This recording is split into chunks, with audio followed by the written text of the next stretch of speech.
Hi friends, இந்த வீடியோவில் நம்ம அளவு ப்ளவுஸை வச்சு ஒரு ஸ்லீவ் எப்படி நம்ம கட் பண்ணலான்னு பார்க்கலாம். நான் துணியை 4ஆக ஃபோல்டு பண்ணி கரை பக்கம் கீழே வர மாதிரி நான் போட்டிருக்கிறேன். போட்டுட்டு ஃபோல்டிங்க்காக 1.5 இன்ச்சு நான் மார்க் பண்ணி அது லைன் போட்டு எடுத்துருக்கிறேன்.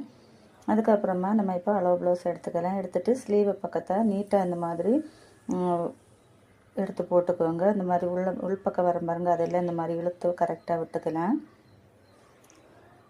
விட்டுட்டு கீழே ஸ்லீவ் ரவுண்டு மார்க் பண்ணிக்கலாம்.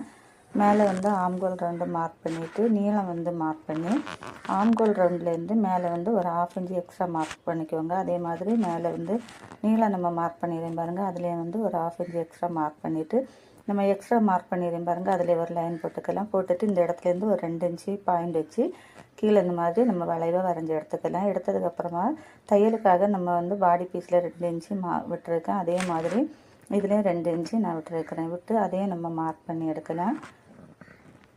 இப்போ பாருங்கள், நம்ம ரெடி அளவோட ஒரு 1/2 இன்ச்சு எக்ஸ்ட்ரா எடுத்துருக்கிறோம், அது தையலுக்காக. அதே மாதிரி ஆம்கோல் பக்கத்துலேயும் ஒரு 1/2 இன்ச்சு எக்ஸ்ட்ரா எடுத்துருக்கிறோம். அது நம்ம தையல் ஸ்டிச் பண்ணும்போது அந்த இது கரெக்டாக நமக்கு வந்துடும்.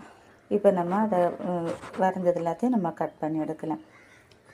பாருங்கள், சூப்பரான ஒரு ஸ்லீவ் கட்டிங் ரெடி ஆயிடுச்சு. நீங்களும் இதை ட்ரை பண்ணி பாருங்கள்.